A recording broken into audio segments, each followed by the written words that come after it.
કરવા જતો હતો ત્યારે ભગવાને કીધું કે નારદે કીધું કે તને ભગવાન નહીં મળે. તો કે કેમ? તું નુગરો છે. તો કે હું ગુરુ ગોતવા ક્યાં જાઉં, તમે મારા ગુરુ. એ નારદે ધ્રુવને જે મંત્ર આપ્યો અને એ મંત્રથી 6 મહિનામાં અશોક વનની અંદર જઈ ને તપ કર્યું અને 6 મહિનાની અંદર ભગવાનને મેળવ્યા. બાજુમાં ઋષિ મુનિઓ તપ કરતા હતા, એ પણ ભગવાનના દર્શન માટે જ કરતા હતા. એ ખોખા થઈ ગયા તો એ ભગવાન એને દર્શન નહોતા આપતા અને ધ્રુવને 6 મહિનામાં આપ્યા. એટલે ધ્રુવે ભગવાનને પ્રશ્ન કર્યો કે પ્રભુ તમે મને 6 મહિનામાં દર્શન દીધા, આ બાજુમાં જે કાંઈ દર્શન આ જે કાંઈ ઋષિ મુનિઓ છે એ તપ કરે છે એ તમારા દર્શન હાટું જ કરે છે, એને કાંઈ જોતું નથી, તમારા દર્શન જોઈએ છે. તો એને કેમ દર્શન ન આપ્યા? કે ધ્રુવ એ તને નહીં સમજાય. આવા તારા કેટલી વાર ખોખા થઈ ગયા ત્યારે મેં તને 6 મહિનામાં તારા આવા કેટલી વાર ખોખા થઈ ગયા છે. જન્મો જન્મ મુનિ જતન કરાઈ અંતકાળ હજી રામ નો આવી. જન્મો જન્મના પૂન જમા થાય ત્યારે એક આવું બાનું મળે. બાનું તો આપણને મળી ગયું, પણ બાનાને દાગ ન લાગે એ આપણે ધ્યાન રાખવાનું છે.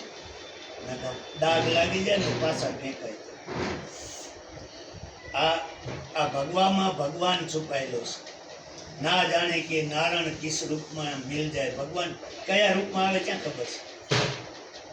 ભગવાનને સાધુ બનવાનું બહુ શોખ છે. સીતા માતાનું હરણ કરવું હતું રાવણને, તો રાવણ સાધુ થઈ ગયો, રાવણ થઈ નહોતો ગયો. જલારામ બાપાને ત્યાં ભગવાન ગયા વીરબાઈની માંગણી કરવા, તો સાધુનું રૂપ લેવું પડ્યું, ભગવાન થઈ નહોતા ગયા. શંખ ચક્ર ગદા એવું રૂપ લઈને અને ભગવાનને વિષ્ણુ સ્વરૂપે ગયા હોય, ભગવાન સાધુ બની ગયા. કુંભારાણાને એમ શાસ્ત્ર કહે છે કે 1500 રાણી. આ આપણું ભજન બહુ અતિશય પાકે ને ત્યારે ભગવાન પરીક્ષા કરે. એમ જેમ તેમ પરીક્ષા કરવાય નથી આવતો, એ નવરો નથી. એમ અતિશય આપણું ભજન પાકી જાય પછી ભગવાન આપણી પરીક્ષા કરવા માટે આવે. કુંભારાણાને 1500 રાણીઓ હતી અને ભગવાને ચારણનું રૂપ લીધું. ઉત્તરે દિશાથી એક ચારણ આયો કુંભા તારે મોલ. રૂપા માંગો તો ગઢવી સોના આપું. ગઢવી કે મારે સોના રૂપાને શું કરવાનું, મારી ઘરે ઘણા છે કે સોના રૂપા. હું રજવાડાનો ગોળ છું, રજવાડાનો ગઢવી છું. હું બધા રજવાડા ઘણા કર્યો, મને હું જ્યાં માંગતો નથી પણ મને બધા આપે છે. એટલે સોના રૂપા તો મારે અતિ ગણેરા. કે ના તમારે કાંઈક માંગવું તો પડશે જ.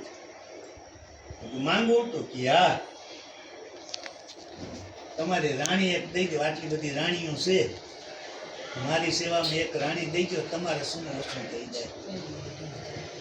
કુંભારાણાએ જવાબ હારો દીધો, ખોટું બોલું તો મારા સતગુરુ લાજે અને ના પાડું તો મારો ધર્મ જાય. હું રાણી દઈ દેવી. જય રામ.